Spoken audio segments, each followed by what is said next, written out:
This is where it starts.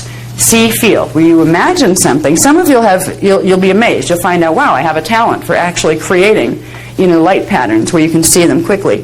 That comes with 6-strand subharmonic activation. If you don't happen to have that right now, you might have gone into 8-strand subharmonic activation, but you're not using the 6th one right now, so you have it turned off, which means you're not going to get pretty pictures when you close your eyes and try to put an image there. You may see a field of darkness, literally. But what you are doing, even if you can't see it yet, you are putting a pattern of light and sound there. If we're going to visualize a Hierophant symbol on the back of your forehead, inside your head, imagine it there even if you don't see light. It doesn't matter because you're still setting the mathematical code by the intention. Trace it in your mind as if you could see it. Imagine it there. Try to feel it there. Imagine you're in the dark. Okay, I can't see, but I know it's there. Try to feel its energy because it is there with the intention that you're going to create it with looking at what a Hierophant symbol is. You've already started to put it there. Optical pineal induction. Just by looking at something, you're sending its mathematical code into your body. It's really scary when you think about watching television. Okay, so we're going to use the Hierophant symbol to activate the Maharic shield to begin getting D12 frequency running through the body, and we're going to open the planetary biofeed interface system. With most people, this isn't open yet, and it hasn't been open for thousands and thousands of years. This is the first time that the grids have been able to do D12 activation, and this is what's required to begin the planetary biofeed interface system opening fully. Okay, can we go to the next page, please? I'm going to take a sip of drink. Yeah.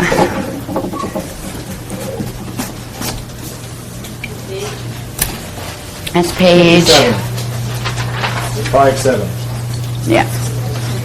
Lower page 57. Yeah. How did we jump? Oh, okay. That's right.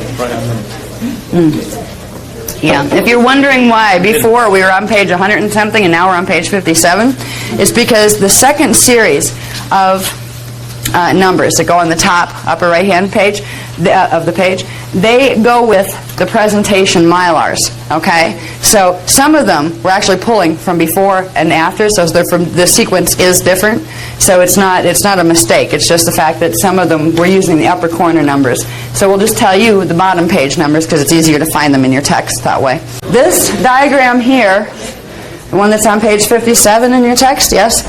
That is the beginning of using the Hierophant symbol code. Now, as we progress in Cathara healing and also in running the Maharata current, this flat symbol, after a while, and you have to start it as a flat symbol code, that means one thing mathematically. If you make that a 3-dimensional star, you've changed the mathematical input. It means something else. We have learned to progress where we start with this to begin the activation of the Maharic shield. But then we progress. The first thing was up to a 3-dimensional 6-pointed star, Merkaba star. From there, we started doing stars with more points because each one was bringing more of the Maharic shield into activation.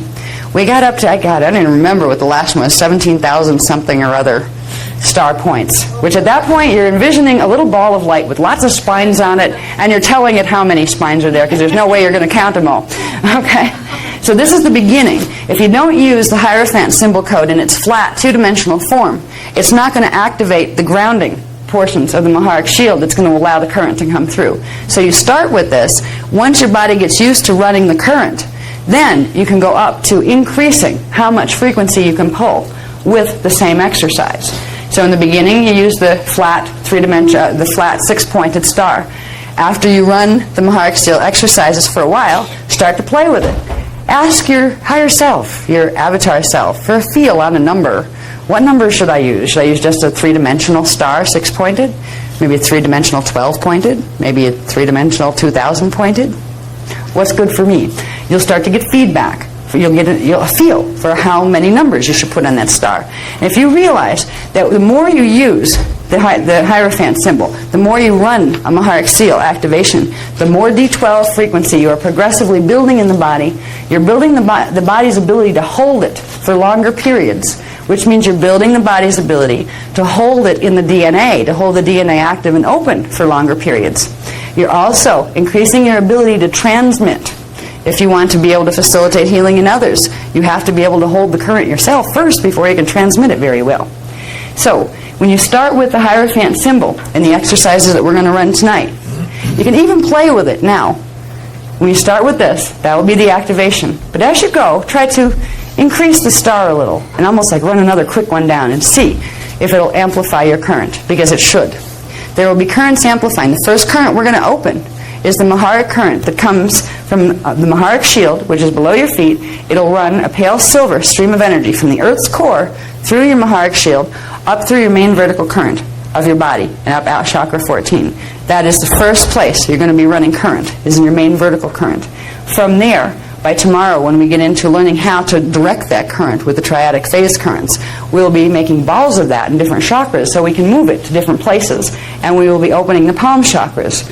And I have a feeling by tomorrow evening, possibly the fingertip chakras, which is something that wasn't in Cathara 1 or 2 yet, but they're teaching us about that now, and it's not in writing, but it might be by tomorrow. If not, I'll at least give it to you verbally. Okay, so this is the beginning. This is the code we're going to start working with, and it's a combination of 11th dimensional frequency, which is dark silver, mixed with pure white frequency, that's a 12th dimensional frequency, that gives you the pale silver frequency. So it's the D11, D12 frequency that combines particle and antiparticle together. So you get the both parallel frequency and the frequency from this time matrix. So you get a full divine blueprint instead of a polarized one.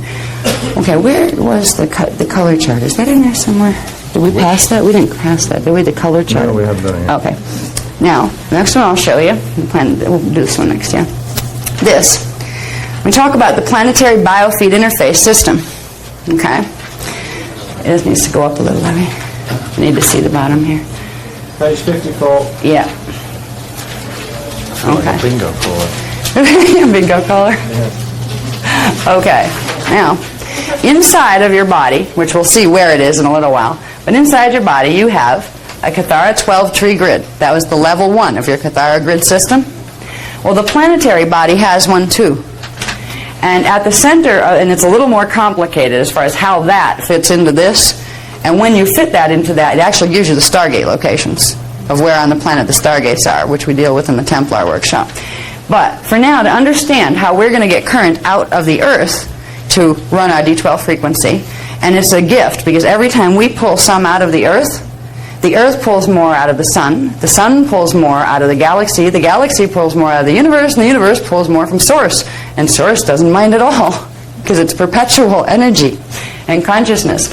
So every time we take a gift for ourselves from the Earth by running D12 frequency up and letting the Earth gift us with that, we are allowing the Earth to gift itself from the other higher levels of the Maharic current coming down, because just like we talked about, the planet has shields just like we have shields. There's a Maharic shield that holds the divine blueprint for a person. The planet has one, the sun has one, the galaxy has one, and the universe has one, and each of the 5 harmonic universes have one.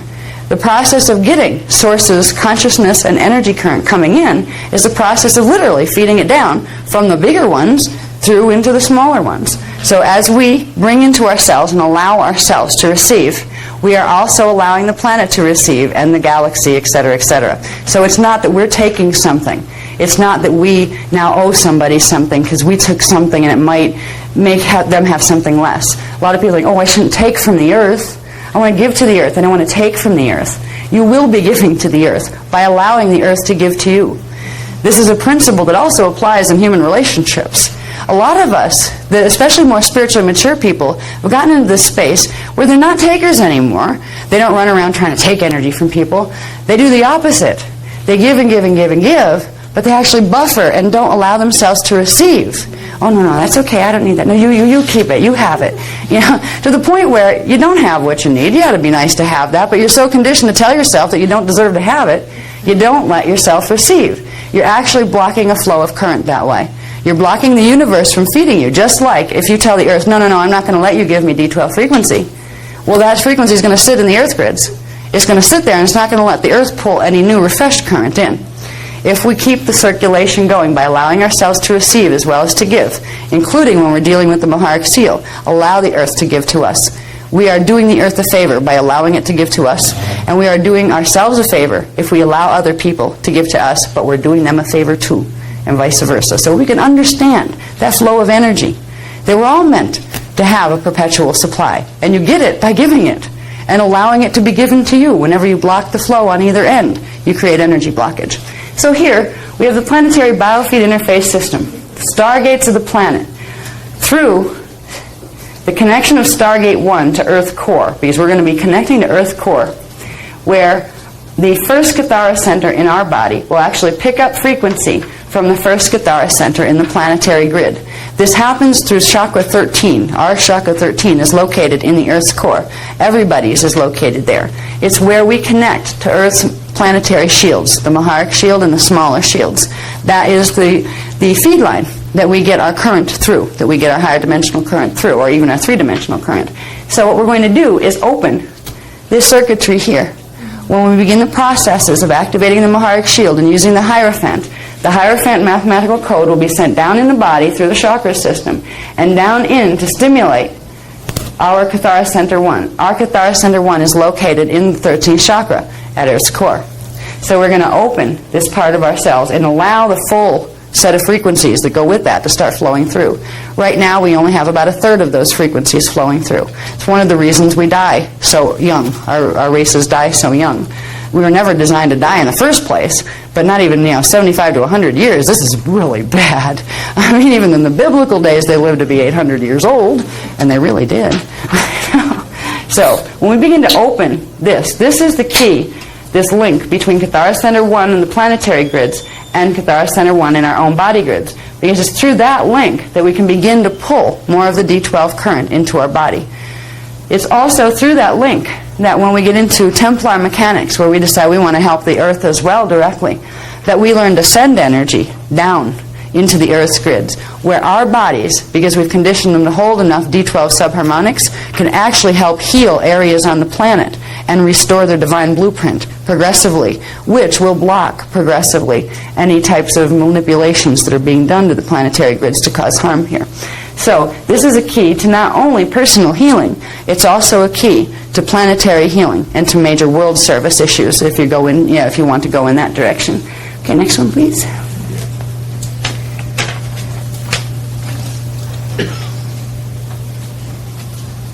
Okay. 104. Yeah, 104. Now,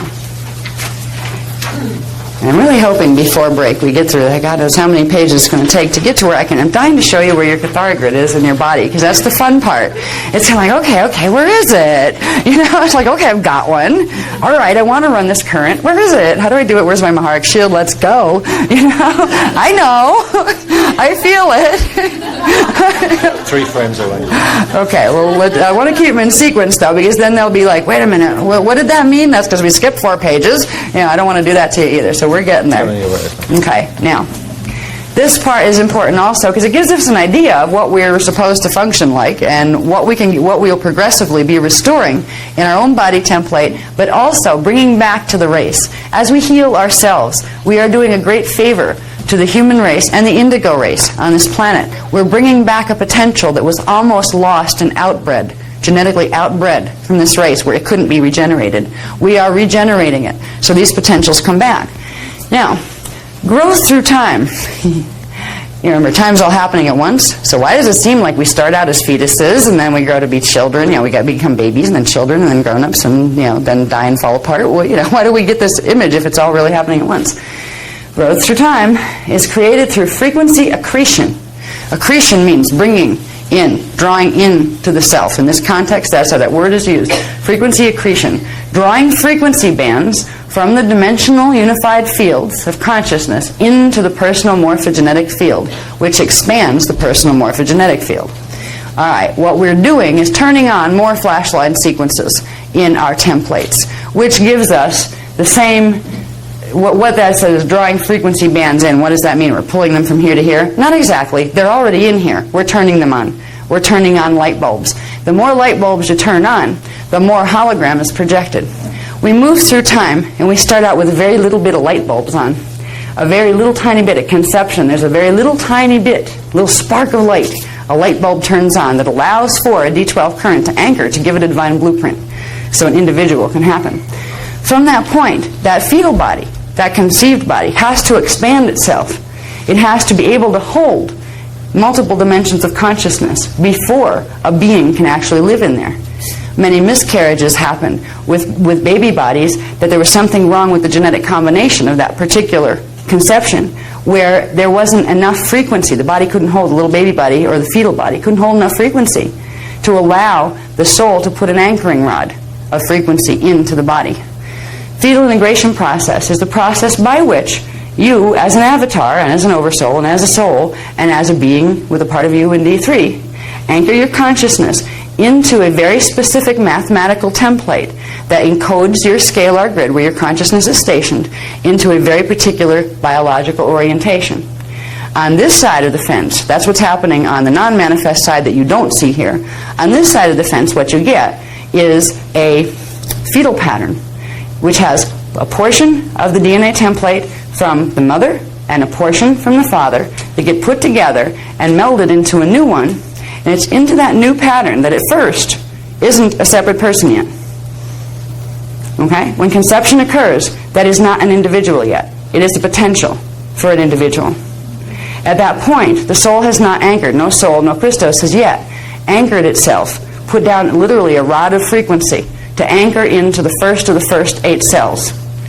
The first of the first 8 cells in cell division, when a zygote is formed, they hold the potential for soul integration, which is fetal integration, the process, bless you, of an individual life choosing that body pattern to grow it to be human. This means that no matter how much the Catholic Church wants to tell you that life starts at conception, they're wrong, because it can't within the natural laws of physics that apply to the formation of body forms in the hologram. Because if you tried to do fetal integration right at the moment of conception or right after, you'd blow the pattern apart, because the frequencies involved, the 12 subharmonics, need time to fill out in the form by using the template that was inherited from both mother and father. So what you really have is part of the mom and part of the dad are growing a shell. The shell has consciousness. It has body consciousness. It has part of the mom's consciousness and part of the dad's consciousness. But it's not an individual yet. It doesn't have its own soul that came in for its own purposes. This is also where you end up. The sins of the father and the mother get passed down to the child, because that part of the mother's consciousness and part of the father's consciousness that get totally embedded in the gene code that starts the body that we integrate into, we take on a part of their miasms, or the part of their DNA template that are twisted. This is why so many times the issues that have been in our parents' life that were never resolved, we end up like the next generation, and we take a layer of it off, and then our kids take another layer of it off. So we are literally trying to heal. We heal the generations before us because we take on what's left that's still messed up in their template. Now, there were cycles of growth. Growth through time is the expansion process, where that little tiny zygote body, that little tiny thing that's going to be a fetus that's not yet strong enough to hold a soul, begins to expand, which means it begins to draw frequency into itself. It has a Cathara grid at conception. That Cathara grid was inherited from both sides, the mother line and the father line gene code. It has a sentient body consciousness, like a rock does. That is what it is at that point. It can move. It doesn't think in the same way. What it does is think thought patterns coming from mother and father. It actually still has an energy connection to mom and dad. So what the baby thinks before fetal integration is not the baby's thoughts. It's mom and dad's thoughts from the subconscious level. So it becomes a vessel actually for the processing of some of mom and dad's stuff. Now, between the 33rd and 56th day after conception is when there has been enough of the little flashline sequences turned on in that physical structure that a fetal integration can take place.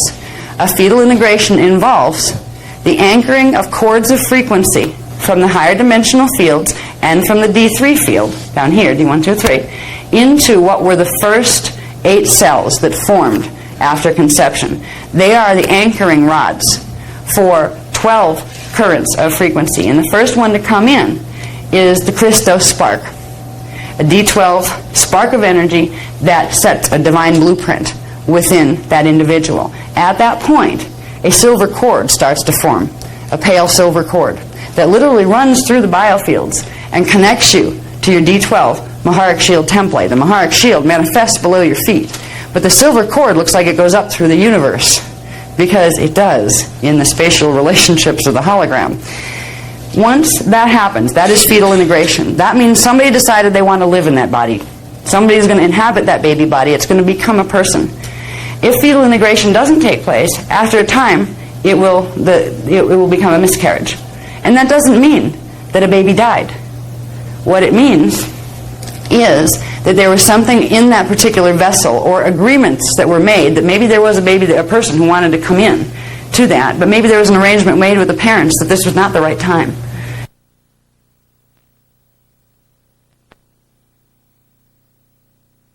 It's from D4, 5, and 6 even. If you had that consciousness opened in your body, you wouldn't mourn over a process like that. You probably wouldn't end up with a fetal pattern in there that you weren't going to take to term anyway. A lot of times people end up having pregnancies here that was not part of their divine blueprint at all. And sometimes they get inhabited.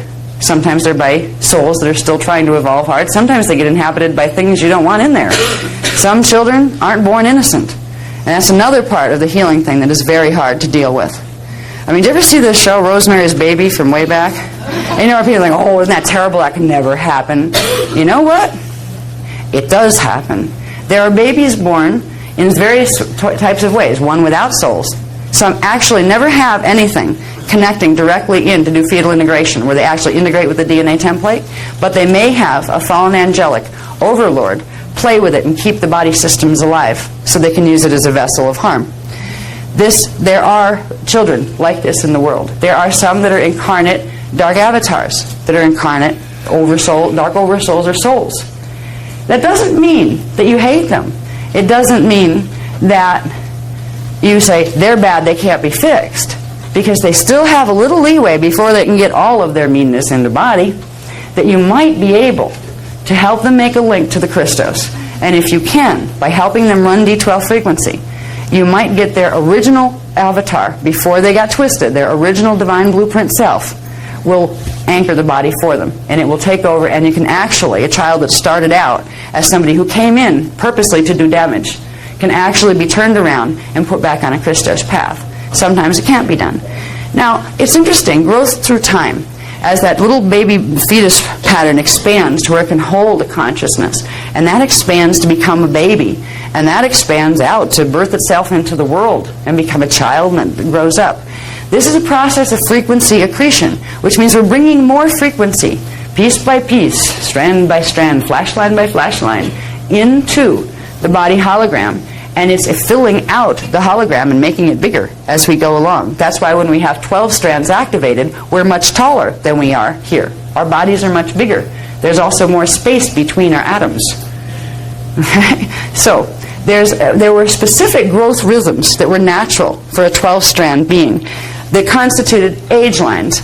These, when we look at this here, it says the Cathara grid is functioning proper. When the Cathara grid is functioning properly, there are set morphogenetic field expansion periods within the linear growth cycles of the human body. What that means is, when the DNA and the Cathara grid beneath it are working the right way, there are stages of growth that specific levels of integration will take place. Fetal integration is what starts the new life. Then at a certain point, soul integration begins, which means strands 4, 5, and 6 would turn on, and your soul consciousness would fully embody. And then after you got those frequencies in body, the next expansion would be your oversoul getting into body. Strands 7, 8, and 9 would activate, and it would bring in your 7th, 8th, and 9th dimensional levels of oversoul consciousness. And then the final one would be your Christos avatar self. Now, if you're an indigo, there's even more after this. But as a 12-strand human, the next and last phase of expansion would be becoming your immortal self. This is how it was supposed to work, where you would get your strands 10, 11, and 12 activated, and you would be running full 12-dimensional consciousness and frequency.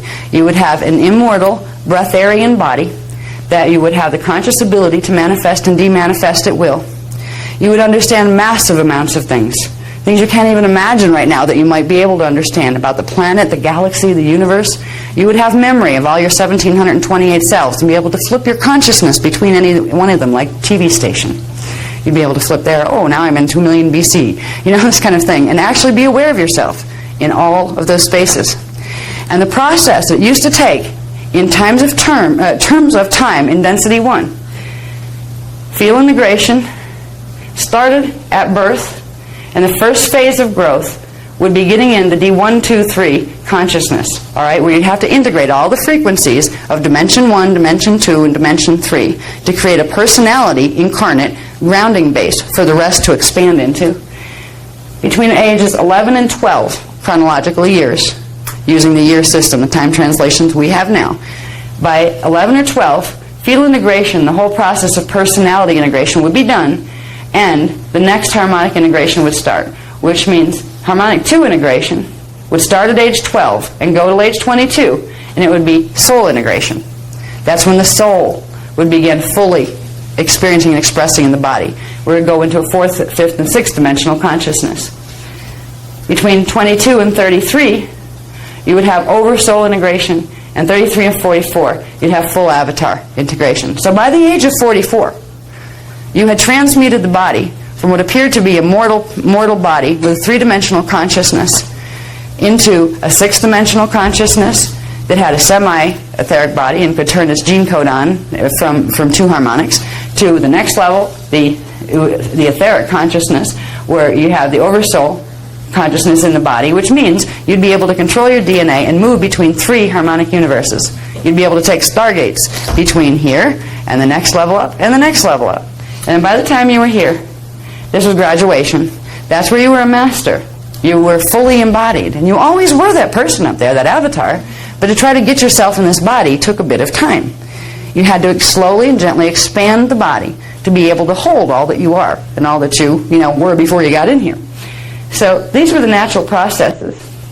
If the Cathara grid's working properly, the body does not die, but rather progressively transmutes into progressively less dense states of matter in an immortal body form via the accretion, or the pulling in of the frequencies, of 4 harmonics of frequency.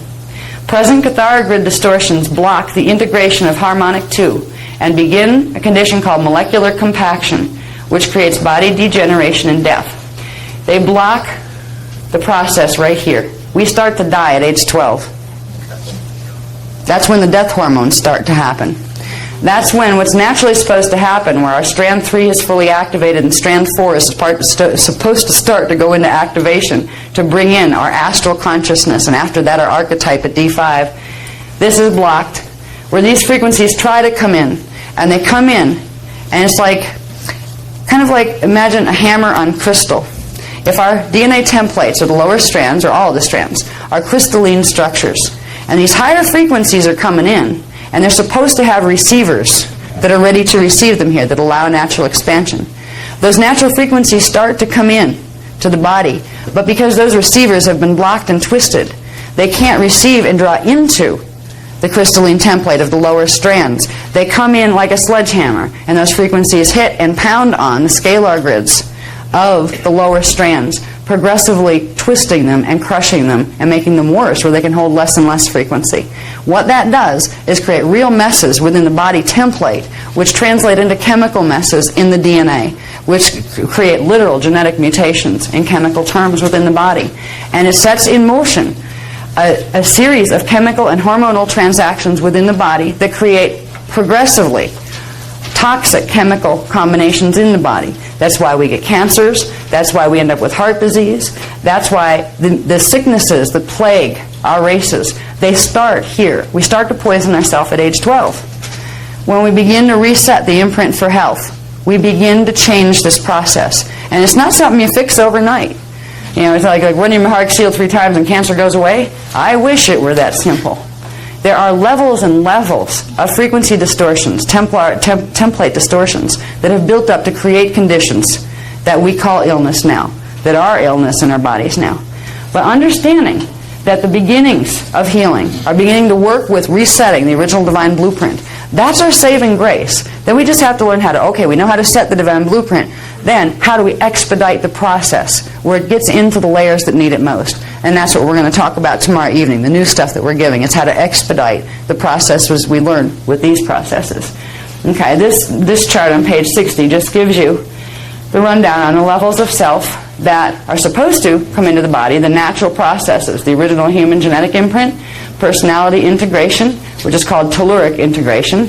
Remember the telluric shield that goes with the elemental kingdom in D1, 2, and 3? That's called telluric. Density 1, telluric. Birth through age 12 expands the morphogenetic field through accreting the frequencies of dimensions 1, 2, and 3 and activating strand templates 1, 2, and 3. And this takes you right up through soul integration. It explains, so you can look at it yourself because I already talked about it. Soul integration, oversoul integration, Christos, avatar integration. That's how our bodies are supposed to work. This is what they're doing right now. Contemporary human genetic imprint. The personality integration starts at birth and it doesn't even finish at death. Soul integration does not start. Diratic integration, which is density 2 integration, doesn't even start because those frequencies can't enter the body template because the template at the Cathara level is mutated, and that's what creates the genetic mutation. It's not that the genetic mutation itself does not create the problem. That is one of the symptoms of the problem. It is the Cathara grid distortions that are creating the genetic mutation itself. Oversoul integration, don't get to do it. Christos avatar integration, don't get to do it. Blockage. Deterioration and death of the physical body occur rather than progressive frequency accretion for cellular transmutation and dimensional ascension. So in other words, we die instead of ascend. We become mortal and finite instead of the joyful avatar beings who are immortal and eternal. It doesn't change the fact that we're eternal. We are eternal, but our bodies haven't been. We can begin to change that process and bring the process of immortality back to this race. We're not going to bring it back in the next 5 years. We're going to begin the healing process. So whatever our potential is, the best we can be, we'll be able to become. That doesn't mean we're going to be able to ascend in the next 5 years, but we might be.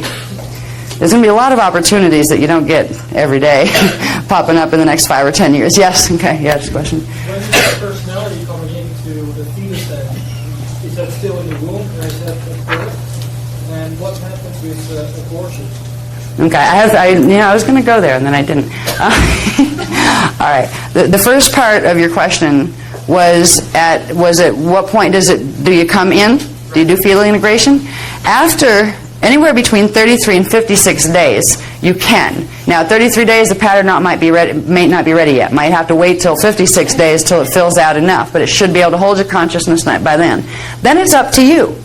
Then you have the choice as an incoming being who's incarnating into that form. You have a choice as to whether you like hanging out with mom, or you have better things to do, or you can't stand the person and you're just clearing the karmic debt here, where you might come in 2 minutes after birth. Right? Sometimes the soul will hang around in the astral level. It has to anchor to some degree so it can begin feeding more energy to the fetal pattern and the baby pattern to keep it alive.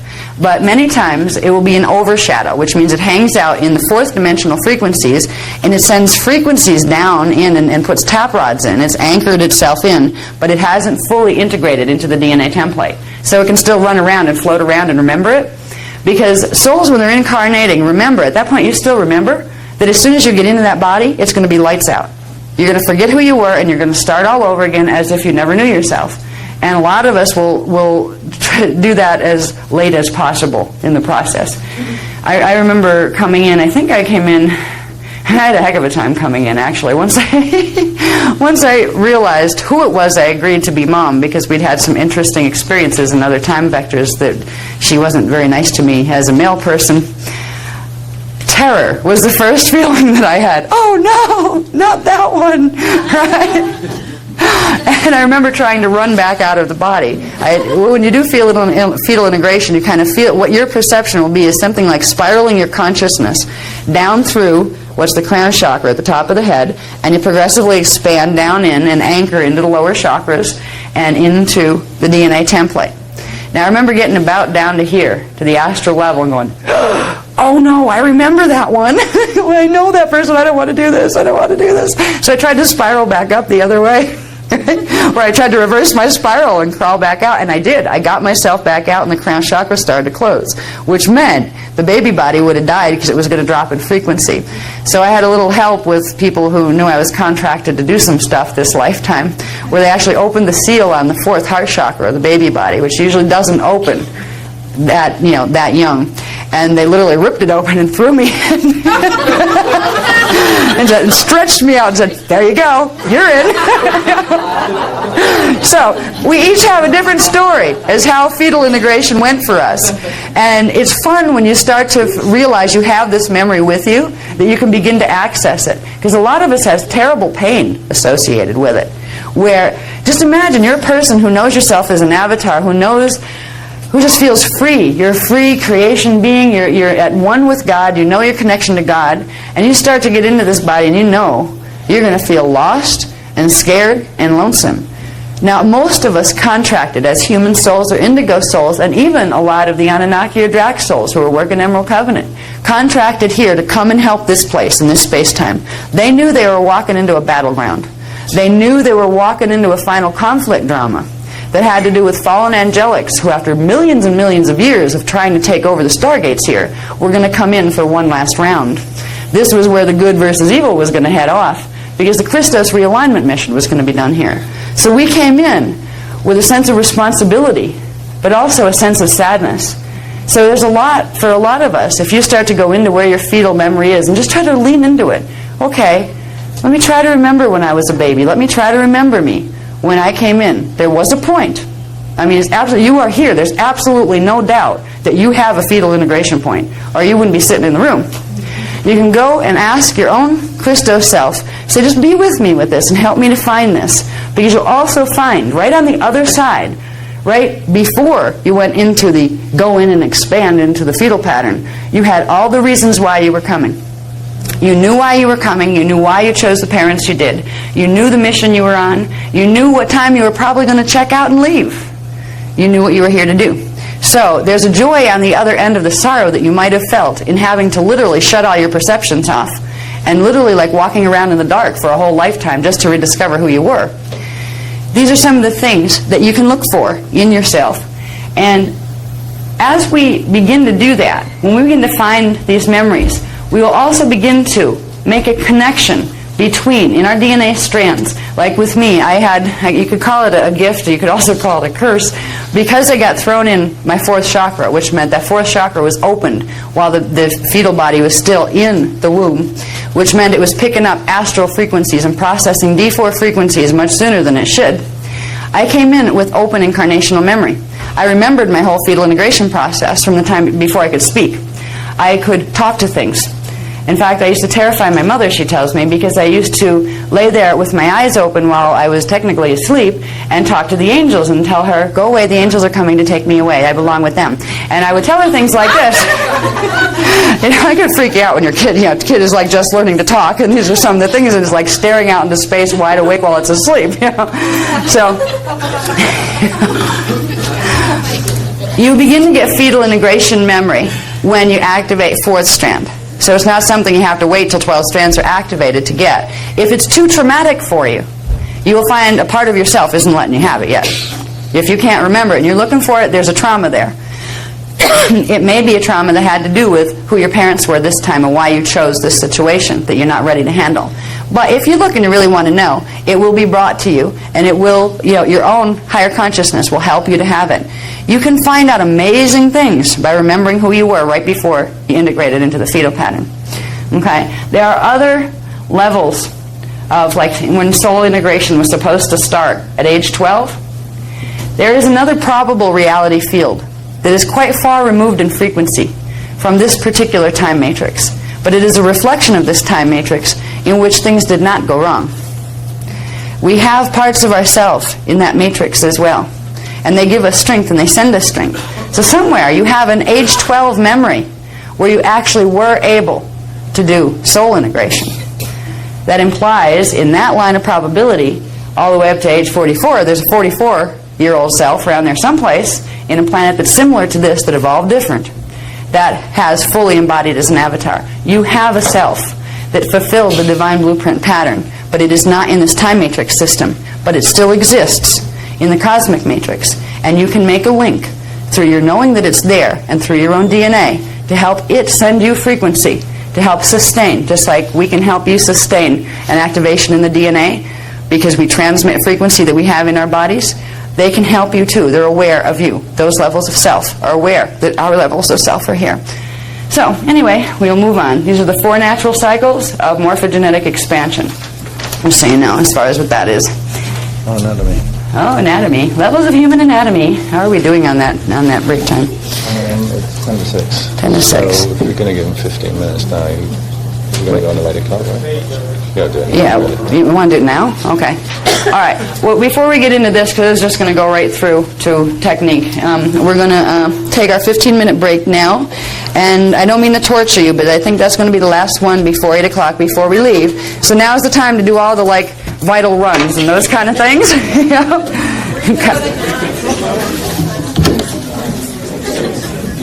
We're back. Okay. Now, remember yesterday I told you about how once in a while we'll pick up the pace and the flash lines start to go faster and I start to talk a lot faster and we start to kind of cruise?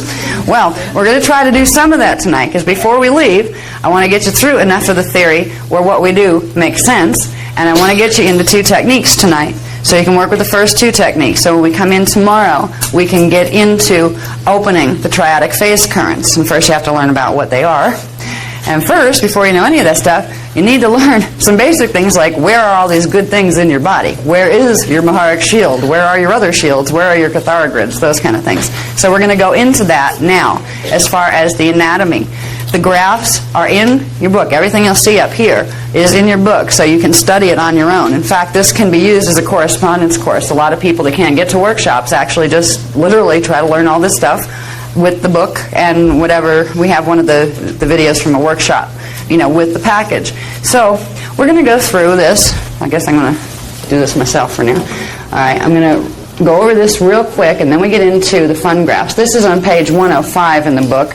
The graphs that we're going to use right after, the first one is on page 64. So I'd suggest going to page 64, and I'll just read off some of this to you. You don't need to look at the words right now. Whoops.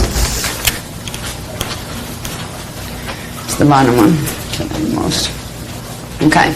The Cathara grid is the core holographic template upon which the human body and consciousness enter dimensionalization in order to experience manifestation. So it is the Cathara grid that your consciousness first anchors into the dimensionalized system so you can participate in the hologram.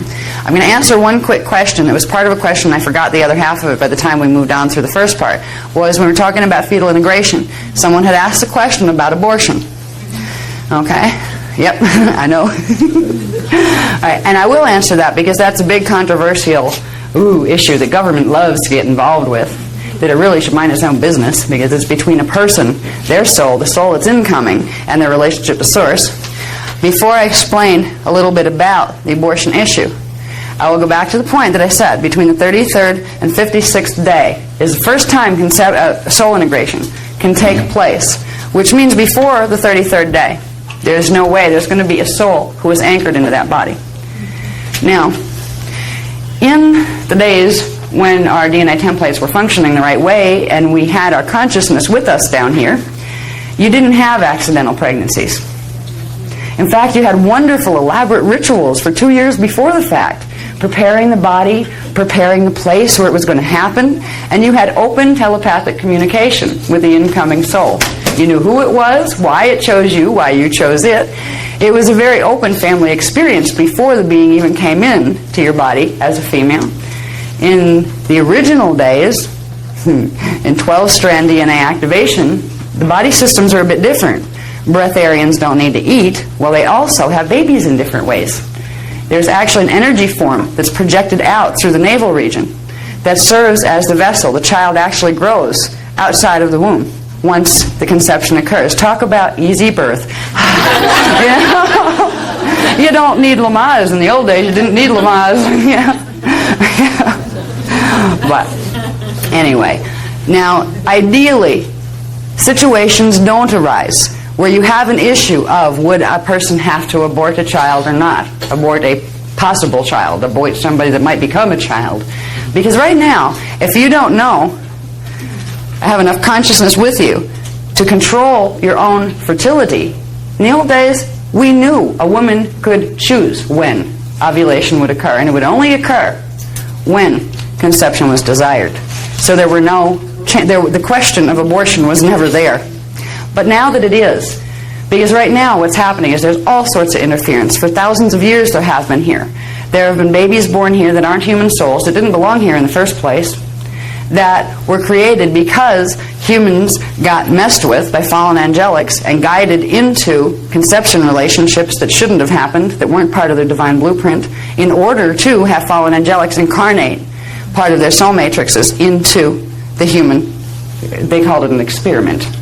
It was an experiment in how to take over a species from the inside out. Now, in the old days, there were some really weird things that happened, where before we lost our sensitivity to being able to feel what kind of energy was coming in, some people would know that there was a bad seed coming. There was such a thing as a bad seed. This is when issues of abortion actually first came up, when there would be certain, women would start to feel dark avatars in the field, and they could feel that they were being used as a vessel to birth them. And there were times when they would literally throw themselves off cliffs before they would allow that to come through their bodies. There was a lot of abuse done to the human body, particularly with females, where they were used as breeding vessels here from 25,500 BC and forward. So the issue of abortion really started in Atlantis, when women were faced with the choice of whether they were going to be a part, an unwilling part, of allowing this planet to be invaded by fallen angelics who were going to try to take it over, or whether they were going to stop the process. So originally it wasn't about trying to cause harm to something. It was a decision that was made to try to prevent harm from happening. Abortion is a strange issue nowadays. The same issues are going on, but it doesn't mean you go out and drown your baby because you think it's bad. We're way beyond being able to work in that framework, and that's not the right way to do it either. Because at this point, whatever's coming in, even if it might be a dark avatar, there are ways you can try to help it connect to its Christos. Because before it became a dark avatar, it first was a founder. It was a founder's race being that has a divine blueprint. So in this state of consciousness that we have grown enough to where drastic measures should not have to be taken. Now, when it comes to abortion, God doesn't get mad and punish you if you're a woman who has an abortion for whatever reasons you chose to. Many women have abortions because they don't know how to control their fertility. Because it's only been recently, in the last 30 years or so, we've actually had chemical options to try to control it, and then we have the Catholic Church telling us we don't dare use them because God's going to get mad. Well, the only thing that's going to get mad, if a woman decides they don't want to have a child, and ideally the decision's made before the conception happens, so you don't have the issue of abortion to deal with, the only person who gets upset with a woman having the free choice to not be a breeder are fallen angelic races who want to get as many of their little bodies on the planet as they possibly can in order to have an army, a fleet of consciousness here in physical form for when the stargates open. There have been breedings going on for 25,000 years to make sure there was a team, a little army that would represent the fallen angelic sides here in human form. Now the issue of abortion has two aspects to it. One, nobody has the right to make a decision for a being. A woman carrying a child here, that's a big soul obligation, contract, responsibility thing. No man has the right to enforce it on a woman. No government has the right in the Christos to tell a woman what that choice needs to be. However, the male person that helped to conceive the fetal pattern does have a say, where a woman should realize just because it's in their body, it's also a part of the gene code and the consciousness of the male that helped to create it. There's a responsibility factor for both people toward the new pattern of potential life they've created and toward each other and treating each other with love and respect. If a guy wants to have a child and a woman doesn't and pregnancy happens, there's a dilemma. There's some big, deep soul issues that they need to work through together. But if it comes down to the physical, technical aspects of abortion, there are some times when it doesn't cause any damage. If fetal integration has not occurred, what you are doing is the same thing as removing a piece of living physical tissue from the body, such as when you get an organ removed. Except it's not even quite as much a part of your own morphogenetic field yet, because it's only a small, new potential for life. You can have an abortion as a woman without creating karmic consequences, but only if fetal integration has not occurred. Now, If fetal integration has occurred, regardless of whether it's a Christos avatar, a dark avatar, or a little guy from dimension 4 that's coming in, once fetal integration has occurred, there is an electromagnetic field bond between your DNA template as a mother and the DNA template or the consciousness template of the fetal integrated being. That means if you get rid of the body pattern that it's trying to anchor into, it's stuck in your field. If it's stuck in your field, that means you've literally taken on its whole karmic imprint, whoever it is. It also means that while that other consciousness is stuck in your field, it's stuck and you're stuck. It will block your DNA activation process and you'll block its. It will usually lead to a condition where a few years down the road another pregnancy happens. So it can come out of your field and into a body and become individuated and separate from you. These things are handled. These soul agreements are made on much higher levels. They're made between the souls and the oversouls and the avatar levels of consciousness. If you're a female and had an abortion, you're not damned for life. God's not going to throw you into the pits of hell because you did a bad thing.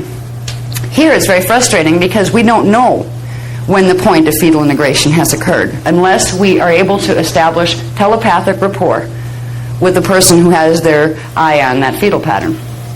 That's the first thing that men and women really should do if they get in a situation where pregnancy is an issue around them at all, whether they're thinking about doing it, whether they're afraid it happened by accident. They should start to realize if they run their Maharic shield, which we'll learn how to do, to bring in the Christos frequencies, they can use that stream of consciousness to go through their own avatar level and say, please help me understand what I got myself into. What is the right thing to do here? Because there are so many multi-level issues involved with pregnancy. Pregnancy has to do with agreeing to help another soul. Babies aren't little people. They're in little bodies. They're big people. We're all beings that have avatar levels, oversoul levels, soul levels. You might have just a soul coming into the body where it's not actually going to anchor any parts of its higher self. It'll have them as potential, but it might not be there to express it this life.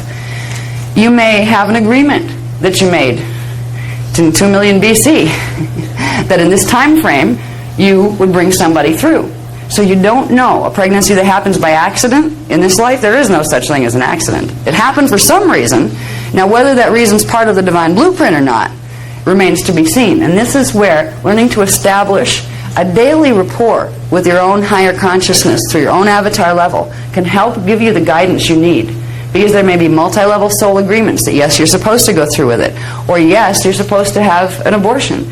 Even abortions that have taken place where there was a soul that came in, fetal integration had happened, and the being is stuck in the mother's field for sometimes 20 years. Sometimes all through that lifetime, and it'll come through with the mother in the next fetal integration process, where literally in the next life that child will be born.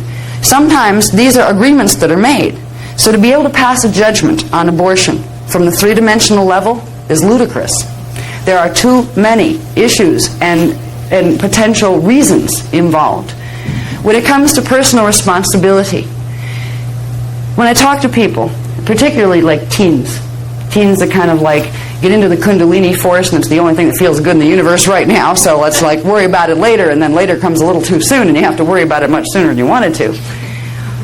What I do try to suggest to people is because it's extremely difficult to tell whether fetal integration has occurred, the best course to take is the general course of the do unto others as you would want others to do unto you.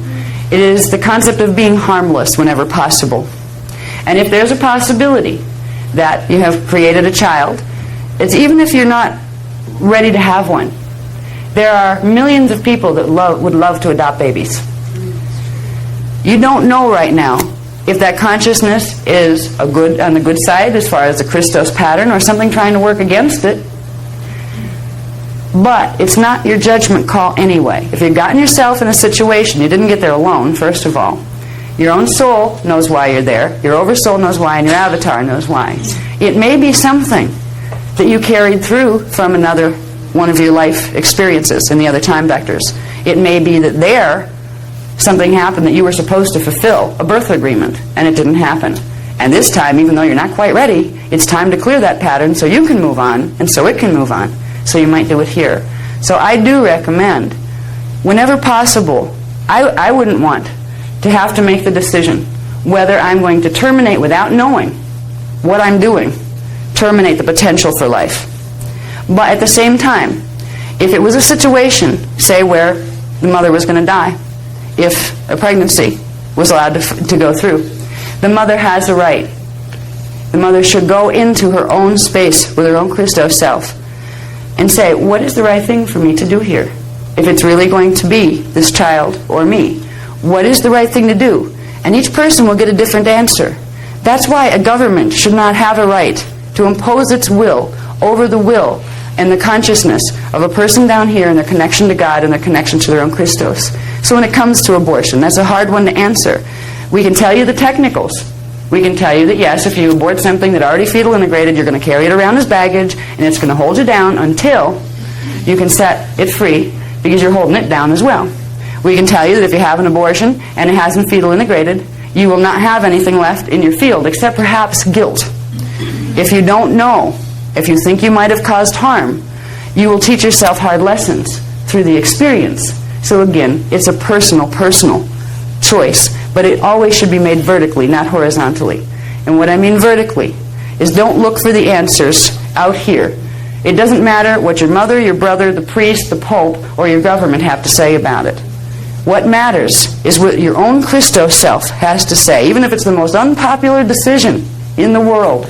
And sometimes having the baby is the worst.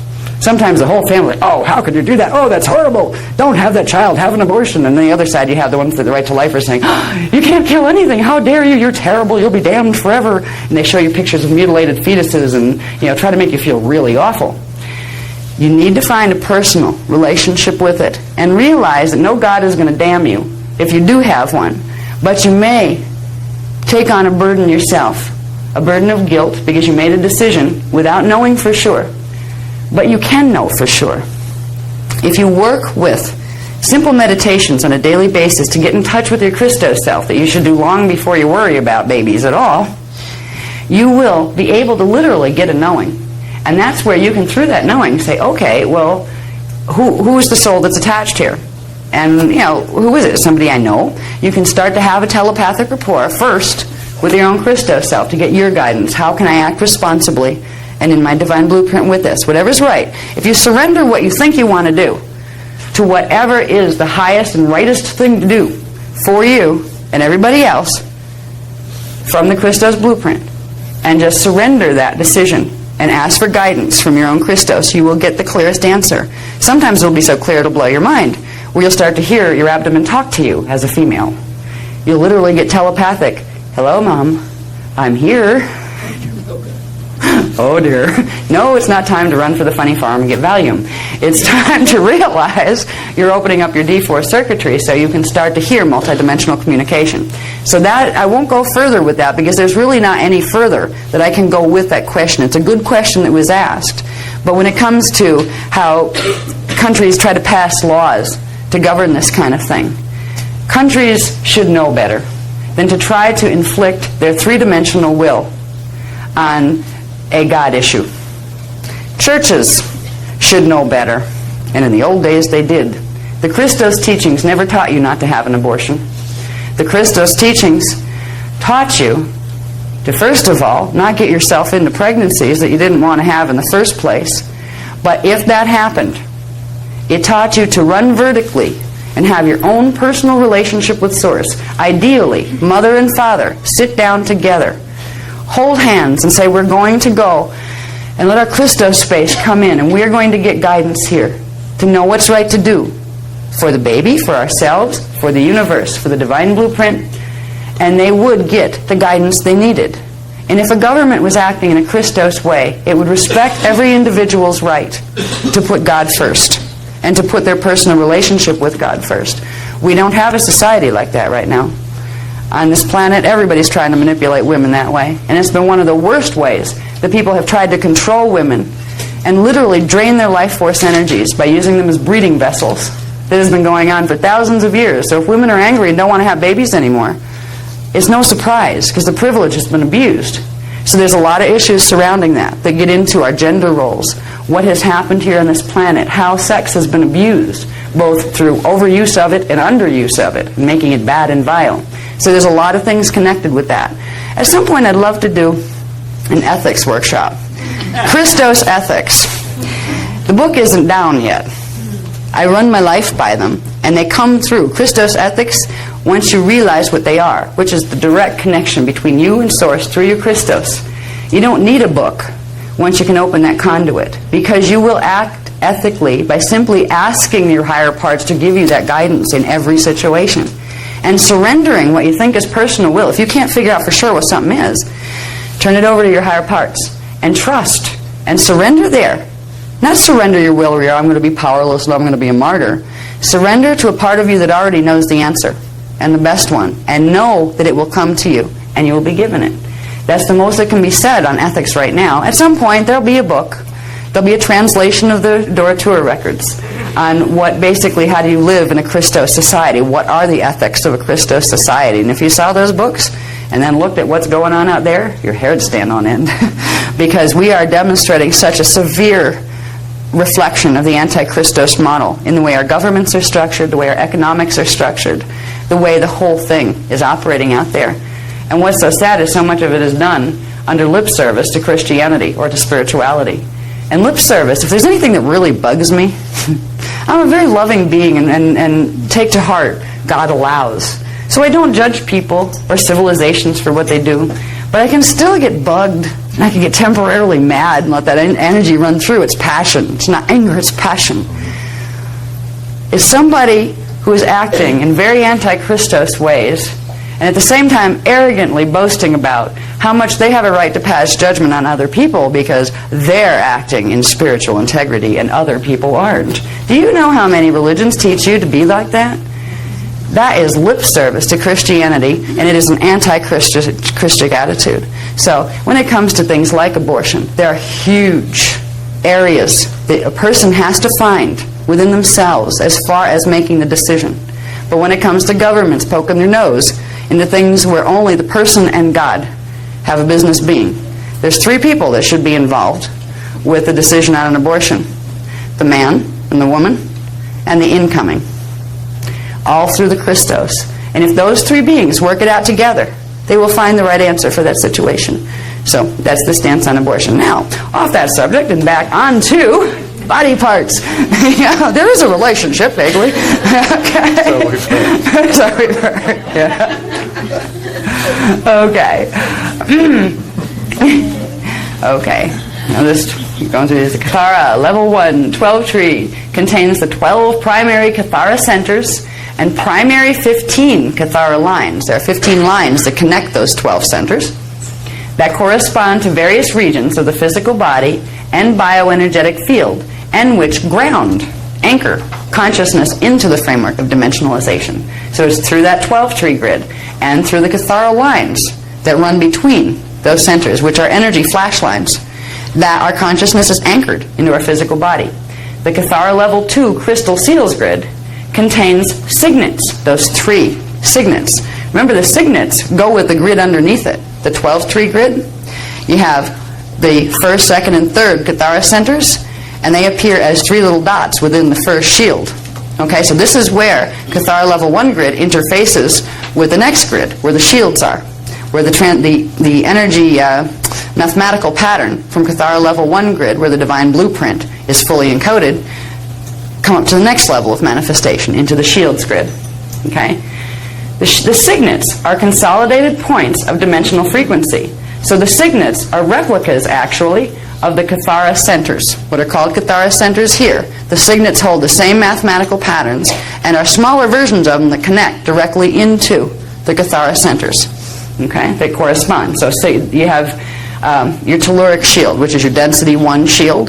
That would have 3 signets in it, signet 1, 2, and 3, which are connected directly to Kathara centers 1, 2, and 3. So this is where your shields on the level 2 grid connect into the Kathara level 1 grid at the signets. The signets are consolidated points of dimensional frequency.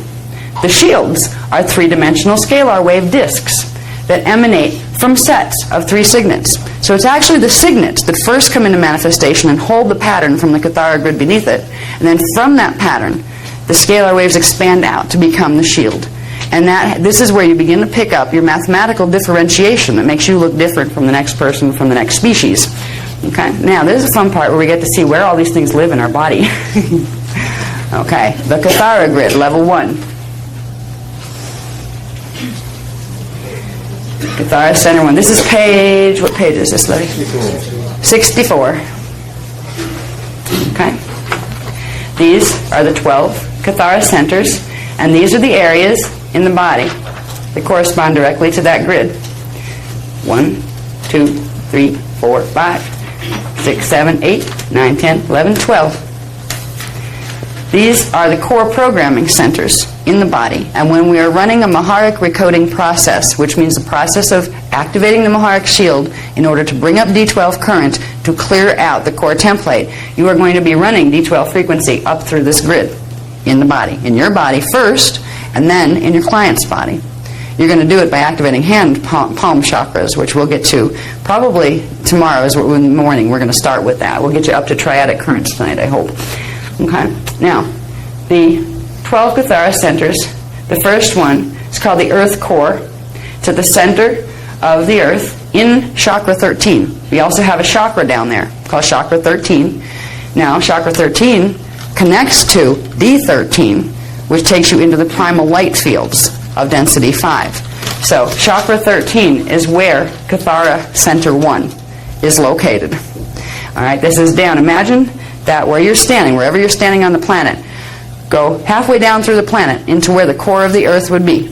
And that is the point where your grid connects to, where this connects to the Earth's Cathara grid. That's the point that you're going to be bringing frequency up from when we activate the shields. You're going to literally use the breath after you use the Hierophant to activate the shields to open the conduits. You're going to use the breath to bring it up and put it in various areas depending on what you're trying to do. Okay? The second one is called they have different names, and again, some of the names are really strange. I can't even pronounce this one. The Nuan Yun. In the male, it's in the prostrate gland. In the female, it's in the vagina. I think they call it the G-spot. I've heard that term thrown around, and that seems to be what this is obviously associated with running the Kundalini energies in the creative process as well as the creation of life process.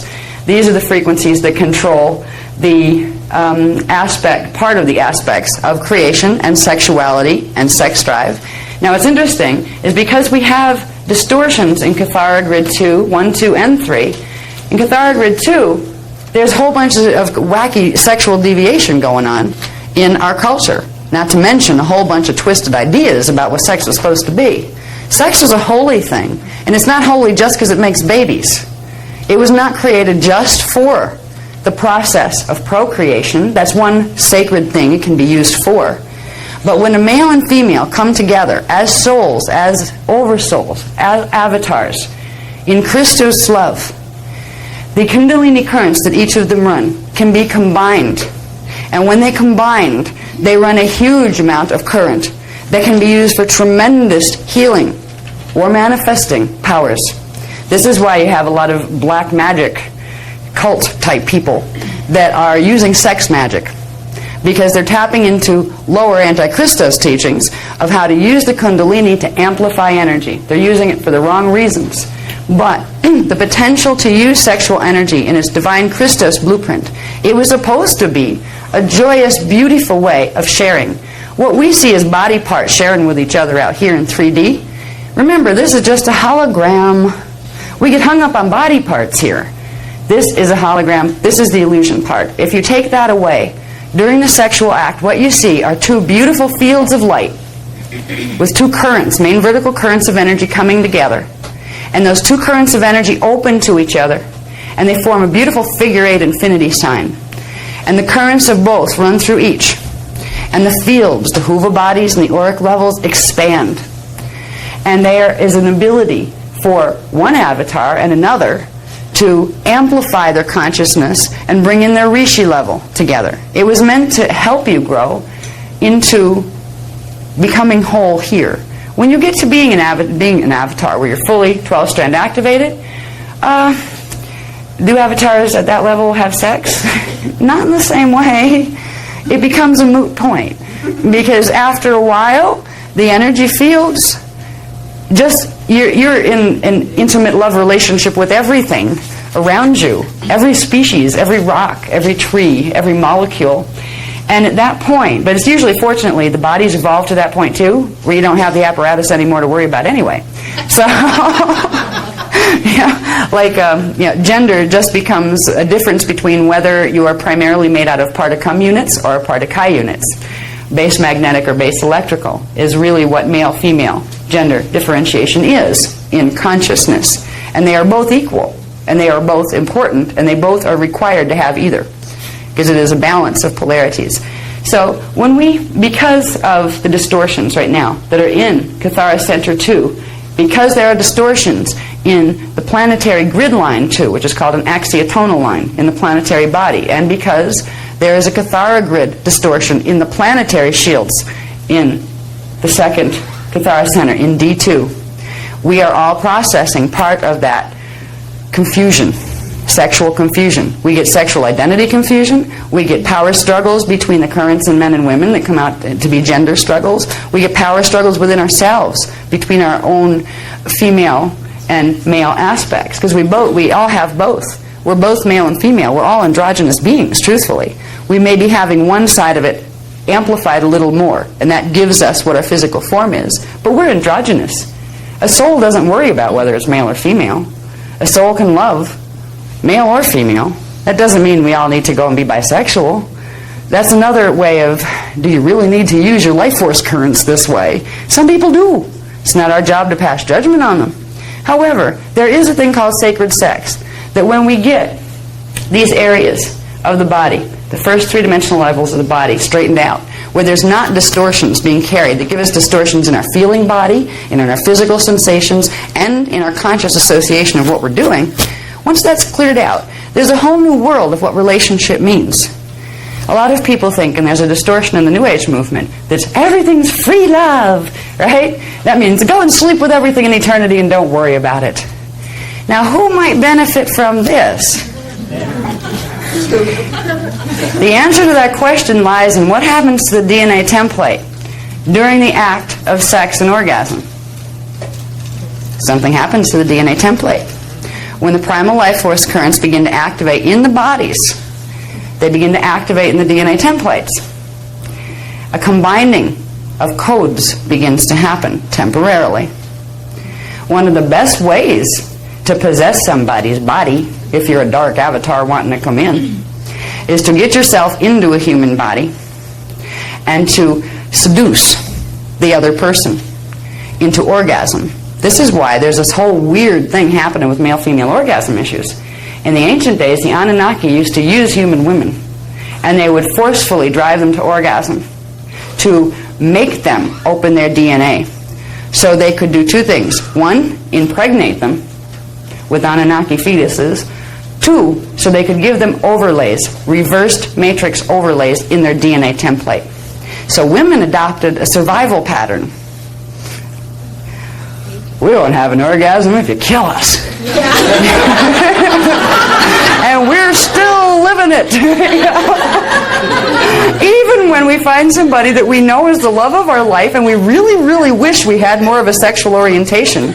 A long time ago we got so disgusted with being used and abused, and we realized we were being used as the vessels through which an army of little nasties would be created in order to take over the planet. We decided that no way. You can do anything to me. You know what people, archetypes, embody this for us in our cultures. You look at people who turn to women, who turn to prostitution. They have gotten an attitude with it. I'm going to control this process. You're going to use me, huh? Well, I can do that back. And you know what? I can fake it, and you'll think I mean it. You'll think you got me, but you don't. We learn these attitudes. We learn them in the ancient times. The knowledge is coming through from those time vectors when we were abused. Men have had similar issues. When the Anunnaki races actually came here physically, they were larger than the humans at that time. I mean, larger physically. And they would try to seduce the human women away from their male counterparts. And they would use their physical prowess to do it. So men have adopted this not enoughness feeling very often about their own sexuality, and they often spend a great deal of their lives trying to fix that, trying to prove to themselves that they are enough, sometimes feeling so much that they're not enough that they get a real big ego concept and everything has to be thought like they think, you know, with their lower chakras first. All of these distortions have come up from the events that are taking place in the other time vectors, that are taking place right now. So as we begin the healing process of these lower Cathara centers, which are connected to DNA strands 1, 2, and 3, all sorts of issues come up in our lives. We find all sorts of weird emotional feelings coming up. There may be a sense in women of being horribly violated. There may be a huge anger in men of being one-upped to the point where why even show up, because you were just going to get flattened by these big pretty guys from the sky who were coming, you know, to take your females away from you. There was trickery used to seduce the females away from the men, and then the men were often killed just to get rid of them, because what was done here was a forced hybridization experiment with fallen angelic races, where they wanted the human gene code so they could get into the human bodies because of its accelerated potentials to interface with the planetary grids. So there's a lot of healing that needs to take place here. If we look at the craziness in our global societies, we have every extreme you can imagine here. We have people that are celibate and wouldn't be touched if, you know, if it was God himself came down, because they're convinced that sex is bad. You have people doing the other thing, free love, let's be swingers. Let's go sleep with everything because it feels good. If it feels good, do it. Well, there used to be some truth to if it feels good, do it. Before our emotional bodies got twisted to the point where our emotional bodies are connected to strand 2, or connected to Cathara center 2. There's a part of ourself that runs there that makes things feel good that aren't good for us.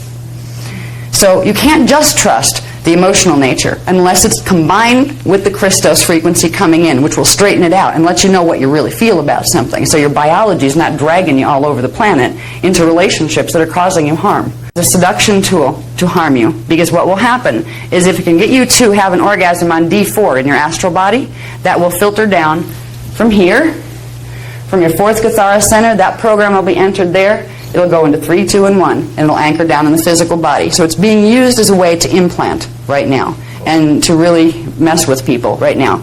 Now, in other times, astral sex was no different than physical sex. If it's used in the right way, it's a way that you can, well, let's say that your twin and your husband, the person you love more than anything in the world, that you have a wonderful relationship with, happens to be on another planet for a tour of duty because he's working. And you're down here, and you really miss each other. Well, you just meet in the middle. We used to use it that way. These days, it's dangerous because it's being used as a tool to seduce people into opening their biofields on the astral level, which is the D4 level. Same little trick is being used by telling people, just open your heart.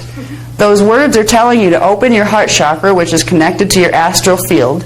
Something is telling you to just open your heart without running your Maharic seal is asking you to open yourself up so they can infiltrate your biofield at the D4 level. So right now, it's important, and there's a lot of people, there are a lot of women especially. I've heard this from hundreds of people at this point. They have been approached in the astral, often first in the dream state or during a meditation, by a being that's lovely and wonderful and beautiful and makes them feel like they just want to melt. And it's just like Adonis walked out of the ancient Greek mythology and just came and laid himself at your feet. Everything you could possibly imagine that would be wonderful to you. They have the ability, the fallen angelics have the ability to read your fields. They know where your buttons are, what your ideal would be. And right now, that's being used as a tool, and it's not just being used on women. There's also a number of men, but men tend to talk about it less, from what I've met, where they have been approached by very beautiful angels, or ETs, they'll call themselves sometimes. Particularly the Palladians, they love to do this. Palladians. That's a wonderful word that so many of us in the New Age movement have come to associate with light and love and Christos development and lip service. The Palladian matrix, we will get into in the Templar workshop more, but they are a group of Anunnaki that have a vested interest in getting into human bodies right now. And the fastest and best way to do it is to grab them in the astral, because we don't realize we have that astral there yet. And the few of us that realize it's there somewhere don't realize what it is yet. We don't realize there's really a part of our body there that really you are engaging in something there, and what you're engaging in there is getting coded into your body down here. It's a way of being hijacked. So right now, we've been, the warning was put out by the Guardian races that right now, though there's wonderful things in the future that can be explored with this potential, as far as it's not a bad thing in and of itself. Okay, having, romance in the astral on D4, or romance in D5, or romance in D7, or wherever. Romance is wonderful if it's done in the Christos imprint. But right now, because it's a tactic being used to trick us, we're being asked to save any kind of our interactions that way for 3D. If you can't meet the person here in 3D, and make sure you feel good with that person really in 3D, then just tell them that you love them dearly and you want to be celibate there. And see if they still love you. Then they might try to get you to drink something instead. If you have visions where things come to you and hand you a cup, drink this. Frequency, the cup, the liquid are symbols. They're trying to get you to ingest frequency from them. This can be very, very dangerous. You might as well have sex with them. Because what they're trying to do is encode you mathematically with programs that affect a Cathara grid. So there are things that are happening right now in the world that people don't realize. I mean, it's so wonderful to discover you have an astral lover, especially if you've been like striking out here for 20 years. Where you're just, it's like no matter what you do here, you have a great relationship lasts 4 weeks and then you can't stand each other, and no matter what you do, it falls apart. Or you had a 20-year relationship where you're getting, where you don't even know who you are by the time you get out of it because you lost so much of yourself because the other one was sucking energy off you. At this point, astral sex looks good because at least you can make them go away if you want them to, right? Or you can call them in when you need them and they really come. But it's a trick right now that's being used that we can go higher. If we can realize that any kind of sexuality is really an energy exchange that's taking place, that opens your core template temporarily to receive what the other person has. If the other person is indeed a pure being, that can be good for you. It can actually help to accelerate your own gene code. Now, there have been times in the evolution of our race, I'll get to two questions, I'll get to them in a second. There are times in the evolution of our race when these tactics have been used by guardian races, but with full open explanation of what was taking place in order to do bioregenesis for some of the fallen races to help them pick up in the most rapid way possible the new codes, the higher Christos codes in their DNA template. Unfortunately, since 22,000, no, it was actually before that, it was 208,216 BC. In that particular, there was a series of events that took place back there where literally the reason why the D12 current couldn't run on this planet after that period was because there was a whole race of guardians, avatars. They had 6-strand activation all the time, and they could turn on literally their ascended master consciousness when needed. There was a group of other beings that were out of the draconian matrix. It was called the Omicron draconian matrix. I can't talk, my lips are getting tired. We lost our ability here to run D12 frequency because of sex. Because the group of people who were the guardians here, who were very sweet and loving, and horribly naive and trusting to a fault. They knew soft love, but they didn't know tough love. And they never thought that anybody could abuse some of the most sacred things in the world to actually put one over on you and steal your energy and your planet out from under you. There was a race of beings that had entered the Emerald Covenant from the Omicron draconian matrix. And they said, we want to, we're going to be good now. We'd like to do bioregenesis so we can regenerate our 12-strand pattern so we can become Christos beings like you. And they were allowed to come onto the planet and to adopt a human type form. But the DNA in that human type form had a long way to go. It had the matrix of human type codes, but running in reverse mathematical sequence. It's called a reverse matrix, and that is an anti-Christos matrix. And over evolution, and by combining, there were going to be a race line made that would slowly purge out those distortions so those souls could incarnate through a human form. Well, they gave lip service to wanting to do the Emerald Covenant, and for about 100 years they got their people on planet, draconian souls in human type bodies, and the founders races were trying to make sure, hoping this experiment went well. They were trying to help the draconian matrix to get back into the Christos pattern. What they didn't calculate was how naive avatars could be when they were down here, because at first there were only selective marriage is allowed. Because if you got a person who had higher frequency activated, even if it's on a reverse current, than the person that you were making love with at the time, even if you had an avatar here and only an oversoul here, but the avatar only had its own DNA activated to strand 6, and this one amped it up to strand 9, this code would overpower the other, and that would be the imprint that went into the other person's DNA. It took them about 50 years of intermarriages and breaking the rules by not running the Maharic seal every time they were going to engage in intimacy. They convinced their angelic human partners that there was too much frequency in the field and it made copulation uncomfortable for them, so please don't run the seal right now. You have enough D12 frequency in your field. Because before, avatars didn't combine their fields without first opening the Maharata current. That was just a natural part of it. You brought the Christos into any coupling. And because there was a whole collective of the people who ran the round tables, which are the Stargate control grids, who allowed their DNA to be compromised, and it wasn't realized until it was too late that they had literally had their templates reversed. They began to run reverse codes into the planetary grids during a stellar activation cycle, or a Stargate cycle. And that broke the link to the Christos field in the planetary grids. We're still paying for that now.